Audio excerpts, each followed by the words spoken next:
bonjour à tout le monde, bonjour à tous ceux qui nous écoutent. Grand frère, merci beaucoup de nous donner la parole. Grand frère, vraiment, vraiment, on aime notre pays. Vraiment, que Dieu bénisse la Côte d'Ivoire, que Dieu protège la Côte d'Ivoire. Amen. Amen. J'aimerais vraiment lancer un message à vos parents. De faire très attention. Chers parents, c'est clair, hein? On a une opposition ivoirienne. C'est quoi leur programme? Alors, le président doit dégager. Le président doit partir. Pas de 4e mandat. On est fatigué. C'est tout ce qu'ils disent, chers parents. Mais en dehors de ça, là, qu'est-ce qu'ils nous proposent concrètement pour vos quotidiens? Faisons attention à la propagande. Les gens qui n'ont rien à vous proposer là, ceux qui viennent vous parler des mots comme ça là. Le président actuel là, le président Adou, ne fait que penser à notre quotidien. Pour que notre quotidien puisse s'améliorer. Le concret là, c'est ce qu'on doit suivre et non le flou. Chers parents, faisons attention.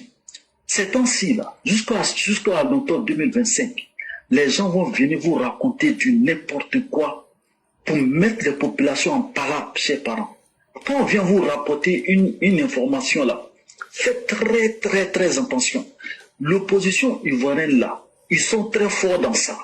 Soro Guillaume là, il a usé du fait, il a mis les chefs de guerre en palabre. Qu'est-ce qu'ils font? Ils vont se lever, ils vont aller dire à un groupe à gauche que le groupe de droite est contre vous. Ils vont aller à droite pour dire que le groupe de gauche est contre vous. C'est ça qu'ils ont fait à Bonoa il n'y a pas longtemps là. À Bonoa, tout près là. Voici ce qui s'est passé. Des autochtones qui sont là, qui sont les voleurs, les halogènes. Et les halogènes ont attrapé ces voleurs-là. Il y a un qui s'est enfui pour les deux autochtones que les halogènes ont kidnappé un de leurs frères. Et les deux communautés ont fait palabre. Et c'était basé sur quoi? Sur du faux, chers parents. À San Pedro, tout près là, on vous a expliqué. Quelqu'un, la police veut t'arrêter. Tu ne veux pas t'arrêter et puis tu fuis. Mais chers parents, avec les terreaux qui nous entourent là, avec les gens qui en veulent à la Côte d'Ivoire là, quelqu'un qu'un policier veut arrêter puis il fuit. Mais qu'est-ce que tu veux que le policier fasse? C'est que des gens partant, lui qui fuit, il est suspect. Donc le policier qui se met à poursuivre, le gars qui ne veut pas s'arrêter là. Mais c'est tout à fait normal. Mais si toi tu fuis, quelque chose t'arrive devant là-bas là, est-ce que c'est la faute au policier? C'est toi qui as fui, c'est ton problème. Autant de babos là, est-ce qu'on pouvait faire ça? Le petit qui a fui avec sa moto là, autant de babos là, depuis longtemps le policier a mis plomb dans son dos. Le policier aurait mis plomb dans son dos parce qu'il fuit. Donc faisons attention, chers parents, faisons attention à la manipulation de l'opposition. Ils ne cherchent que ça à nous mettre en palabre pour mélanger le pays. Et là, on va retourner en arrière, on ne veut pas ça. Donc, ça, c'est ce que je voulais prendre pour sensibiliser nos parents. Quand je vais terminer par une réflexion. Et j'aimerais que vraiment, en tant qu'Ivoiriens patriotes, on réfléchisse à ça.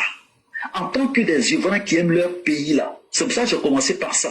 Pour dire qu'il faut qu'on réfléchisse.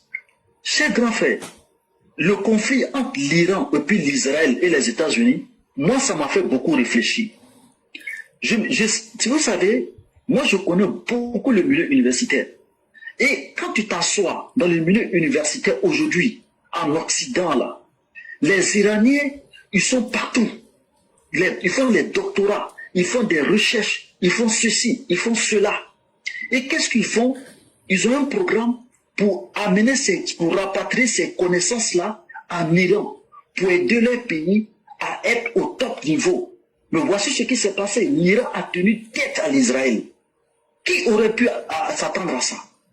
Donc vraiment, il faut qu'on réfléchisse. Il faut que vraiment, avec toutes les têtes des ensembles qu'on a à travers le monde, il faut qu'en tant que patriotes, en tant que des Ivoiriens, qu'on aime notre pays là.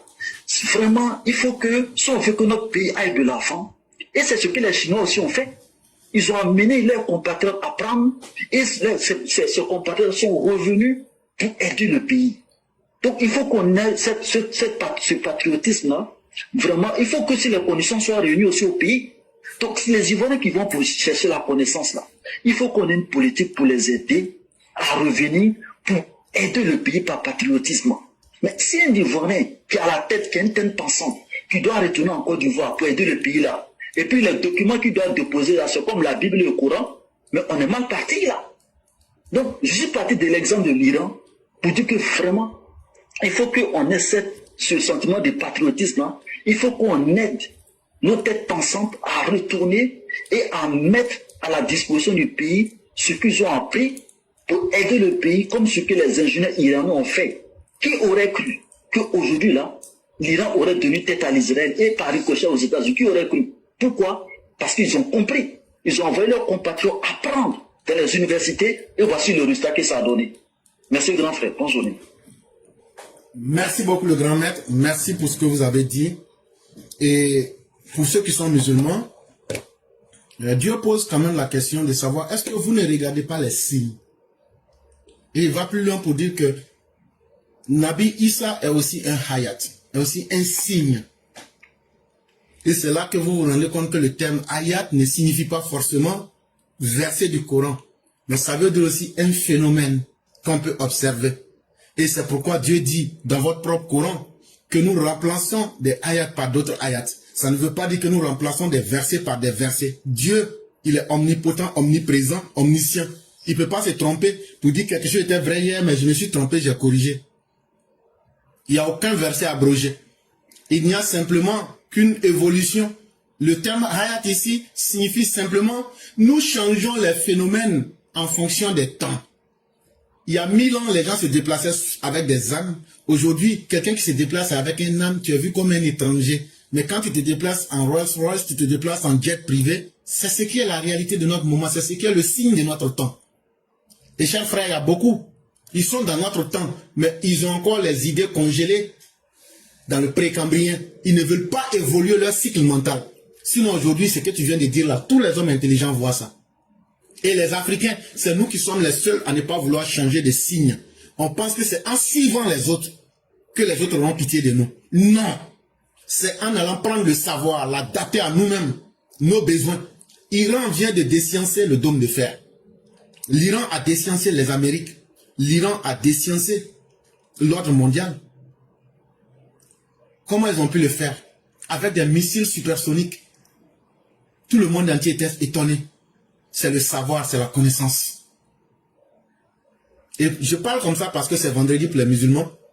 Allez chercher le savoir, même s'il se trouve en Chine. C'est le savoir qui libère l'homme. C'est le savoir qui fait de vous des êtres indépendants, autonomes, chers Africains.